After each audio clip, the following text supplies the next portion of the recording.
Hello, we are turning on the live stream for our photo organization question and answer program today.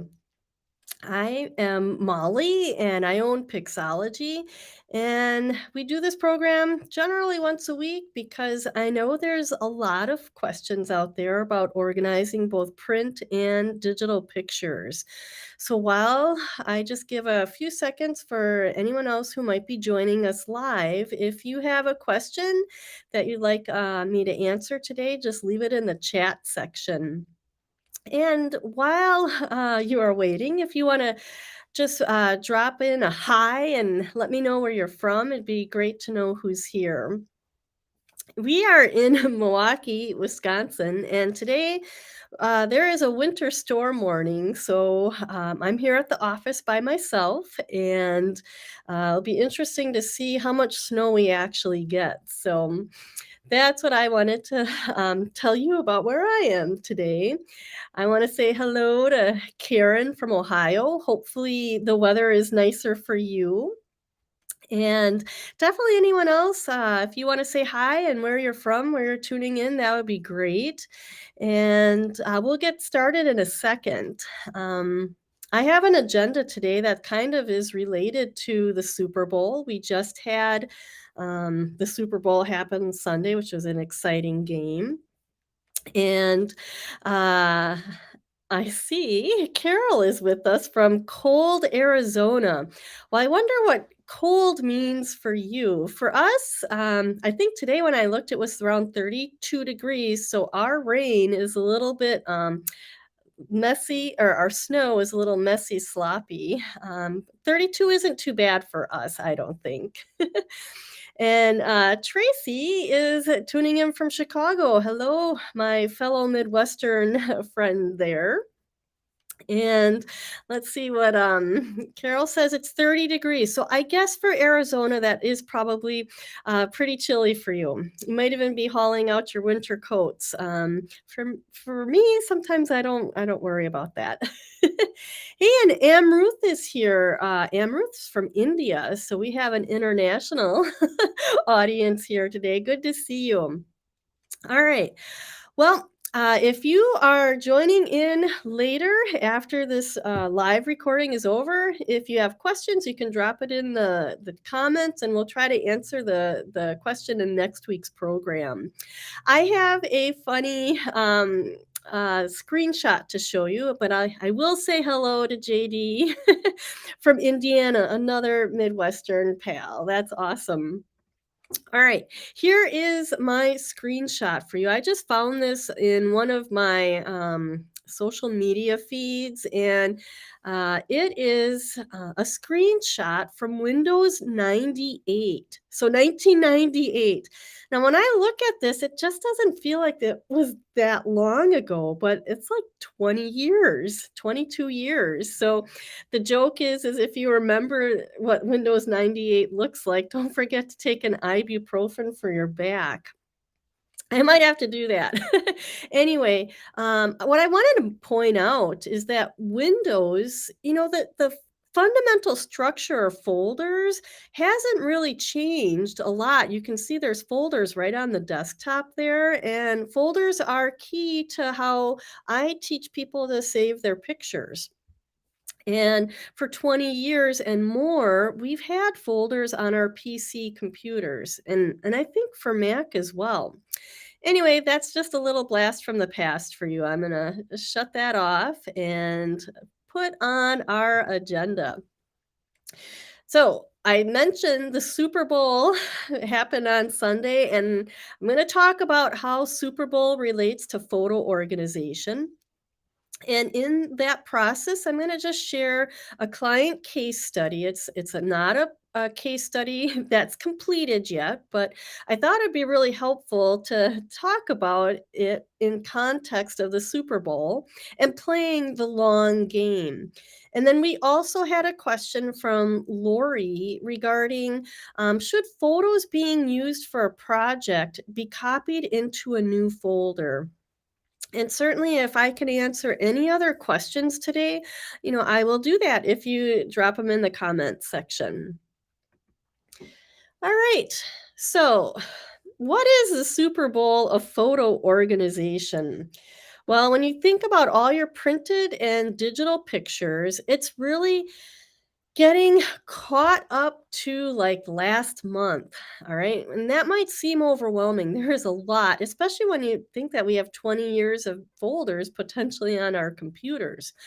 I put these two pictures up on this screen because it can look a little bit different depending on your approach to completing your photo organization.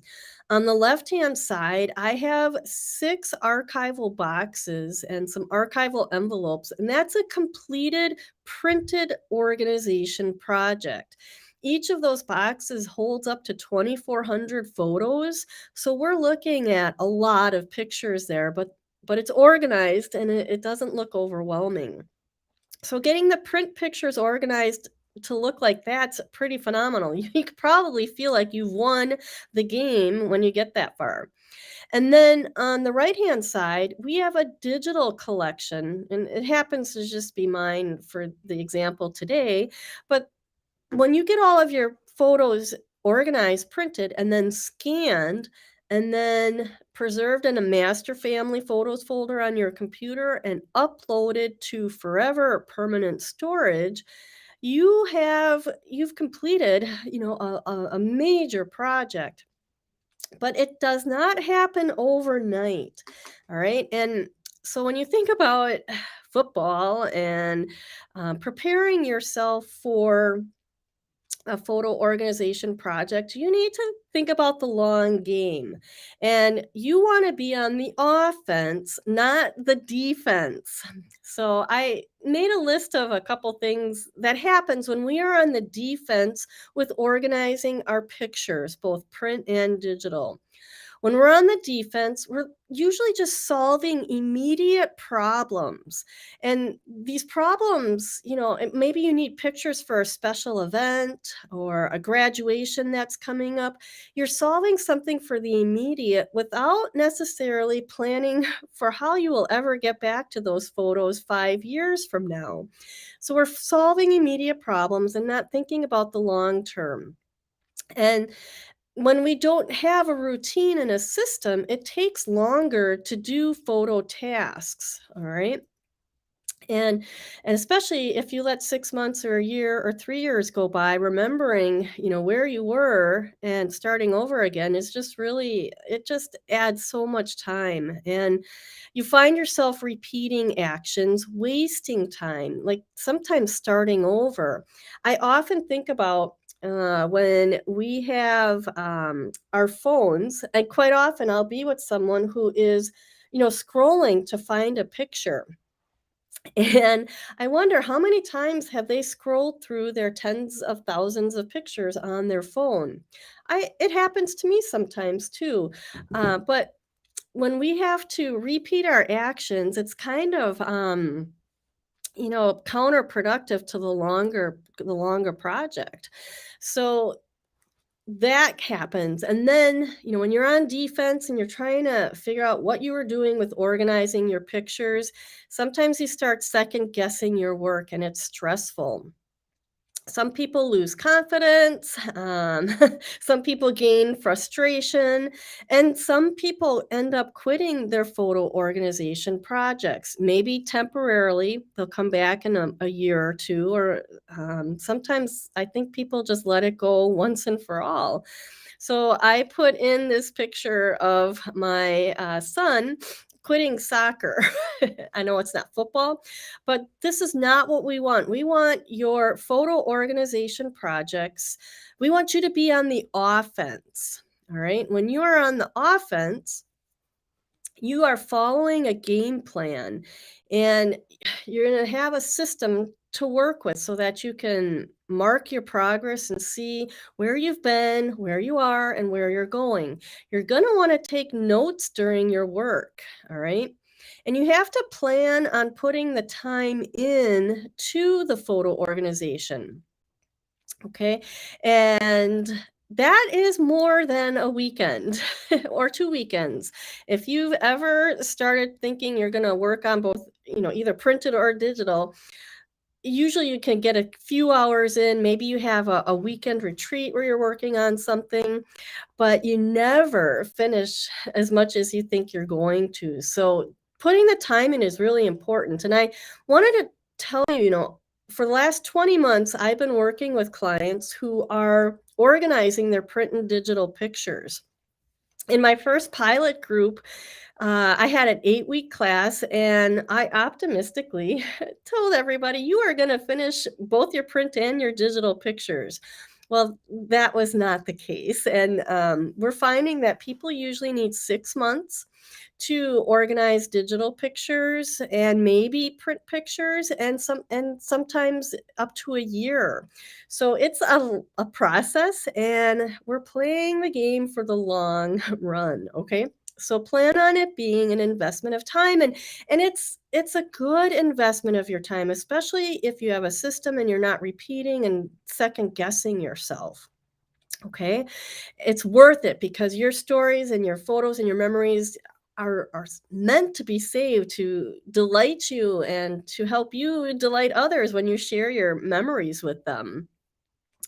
So the idea in how I teach people to organize their photos is getting them to photos, or excuse me, getting them to folders on your computer before disaster hits.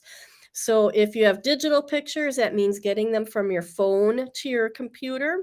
And if you have printed pictures, well, that means, organizing them and scanning them and getting them to a folder on your computer.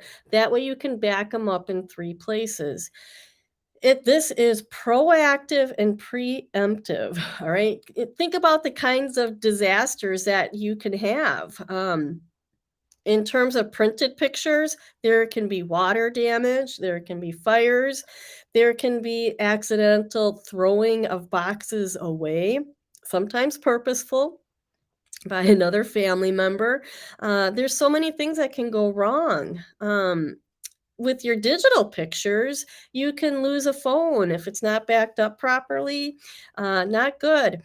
Think about the pictures that you have that are digital between the years of 1998 and 2010 or 2015. If you don't have a way to get them off your CDs or your camera cards or any of that, you could lose those. Those devices can fail after a period of time. So we have to be proactive and preemptive. When we're on the offense, this is where we're scoring victories, right? You can't get a touchdown if you're on the defense. So on the offense, that's where we need to be with organizing our pictures. And again, plan on the long game. All right. It might even become like a hobby for you, although I don't like to think of photo organization as a hobby because that implies you can just go and work on it when you have time for your hobby. But time's ticking, and our chance to celebrate the memories in these photos with the people that we love, is ticking away as well. Just like the game clock in football, we got to get this done before the game is over. All right. I thought it would be helpful to give you an example of a printed photo organization project because I don't know how many of you have spread out all of your boxes, but it can look a little chaotic. And I thought that would be helpful in terms of why you have to have a plan for this, okay? So, this particular example that I'm going to show you is a dear client of mine, and I know that she was struggling with her photo collection for a while, and I agreed to go work with her and flew out to California, although we don't have anyone from California today.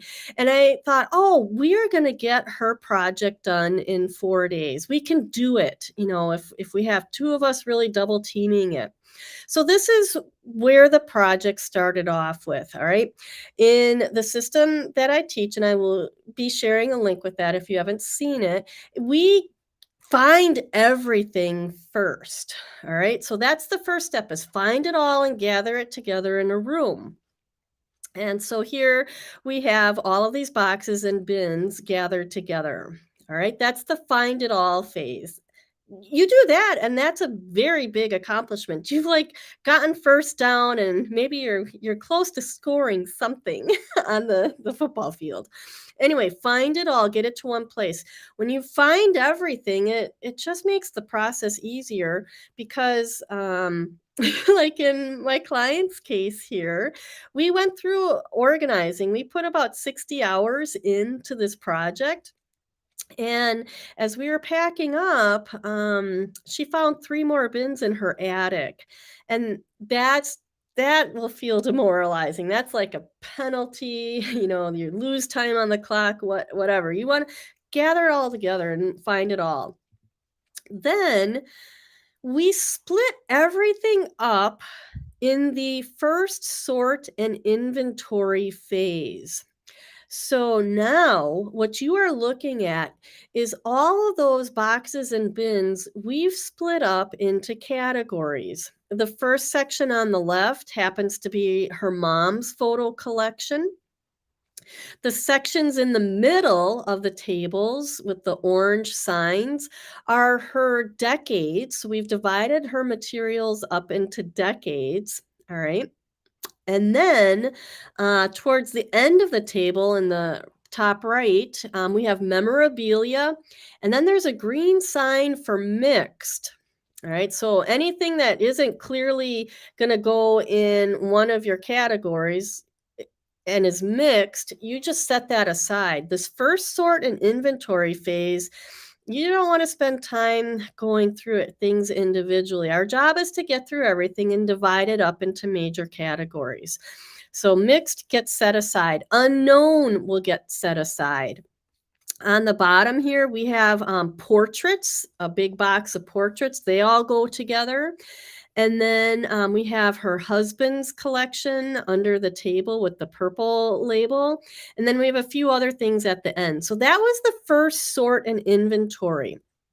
And this should only take you, well, for us at Pixologie, when we do a first sort and inventory, we usually can get through everything in 2 to 4 hours.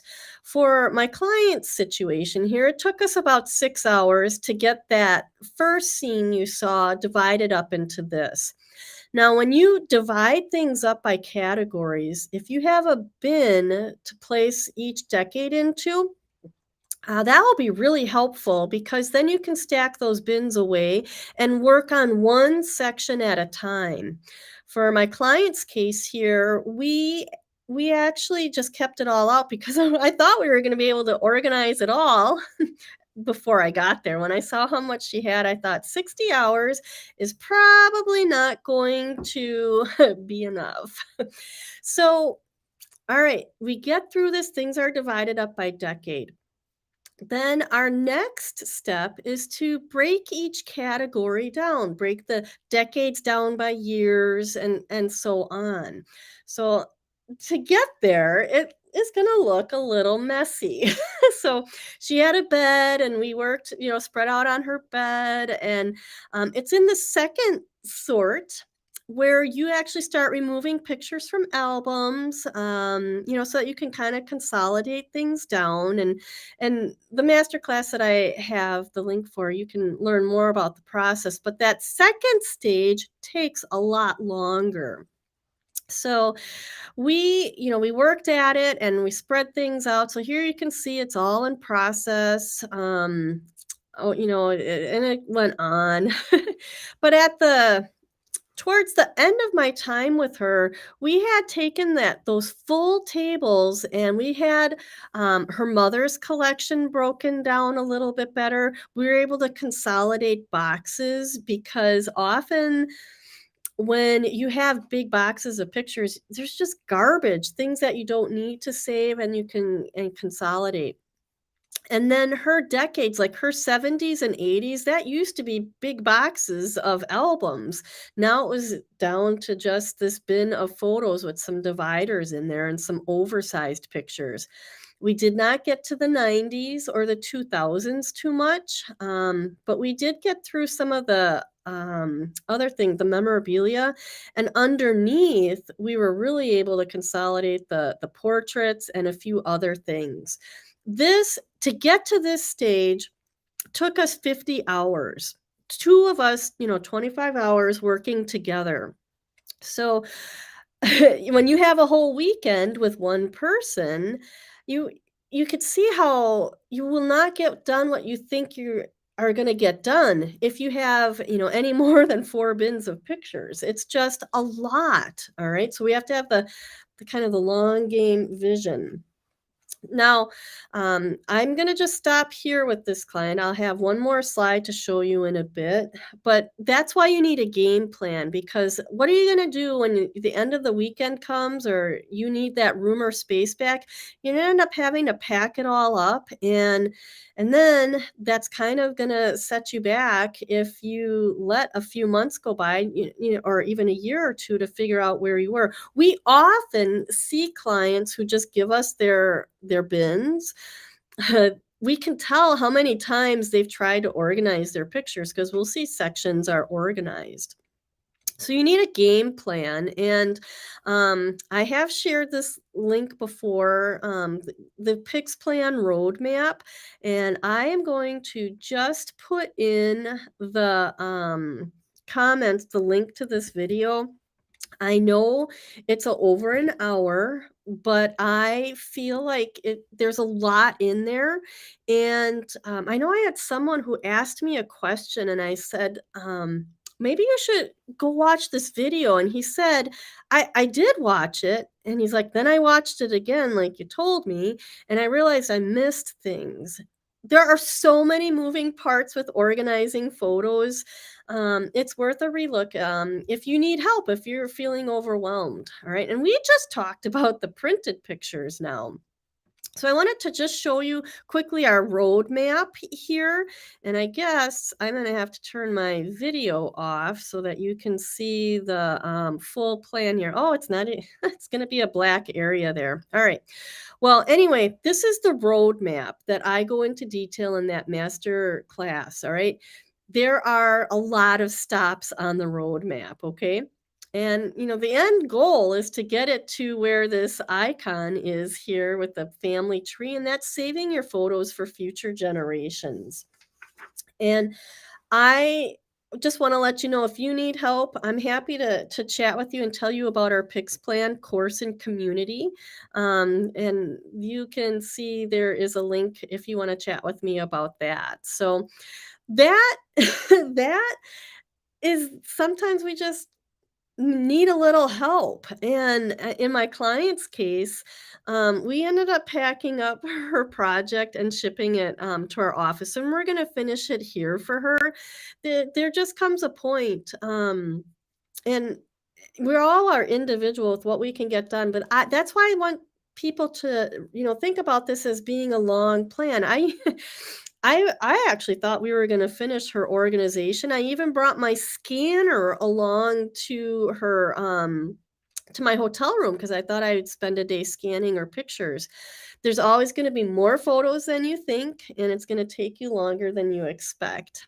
So I hope you're not I hope that you are not, I hope you're inspired, and know that you can get this done, and, but I just thought that that was a kind of a good analogy when thinking about the Super Bowl and, how long we're gonna be working on our family photos. Anyway, let me move on to the question that I had for this week, which was from Lori, and she asked the question, my master family photos are filed by year and month on her PC. She's asking if I want to make special projects with them, should I just copy the photos to a projects folder and leave the masters where they are?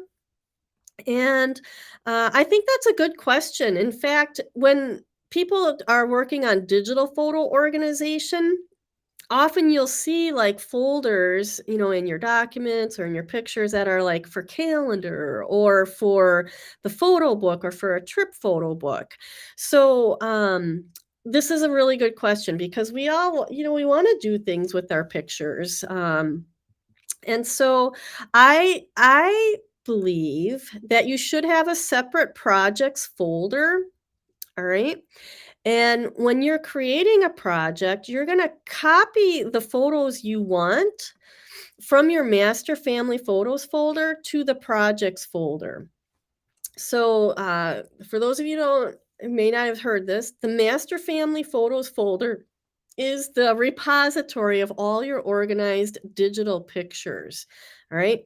And then I put in here a projects folder because if I'm making a calendar, I'm gonna copy pictures from my master family photos, maybe the some photos from each month from 2022, and I'm gonna copy them into a project folder within the projects folder. I said that twice. Let me show you. Let's see here. Um, so this bottom view here is my projects folder opened, and you can see I have 4 folders in there. So I did make a 2023 calendar, and I copied pictures from my master family photos folder, all the different months, that I wanted, and I put them in there. Okay. Y- you it just is makes sense to have a copy in your projects folder because you're probably not going to use all the photos from, any given month or event. Even if you copy the whole set of photos into your projects folder and then delete, that makes sense to me. Just remember that the photos in your projects folder are duplicates. What you don't want to have happen is, have a folder in there that was, let's just I happened to be able to go on a vacation last week, and I just put my travel pictures in my projects folder. Well, I might never remember that I need to have a full copy in my master family photos folder.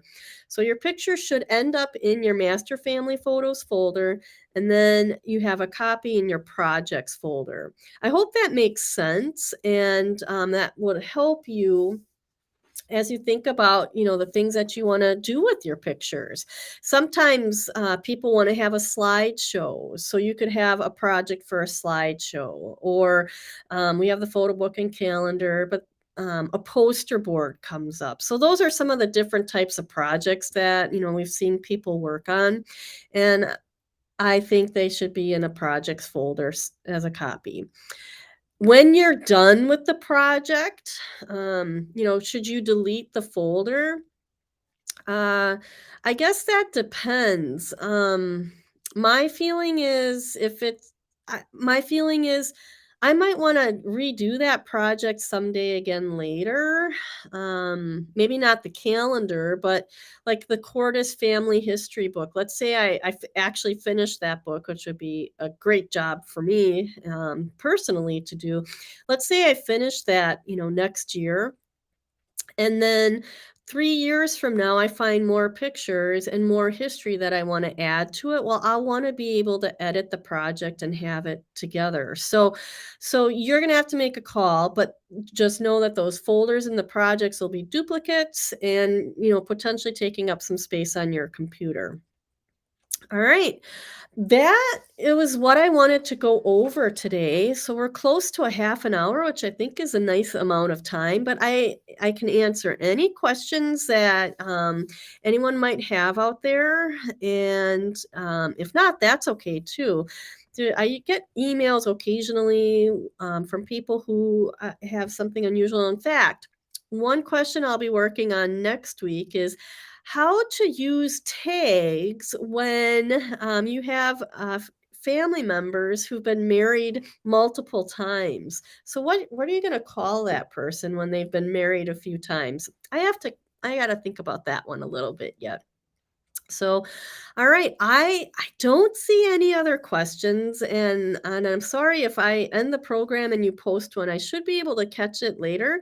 But if you have questions, leave them in the comments. I'm happy to answer it.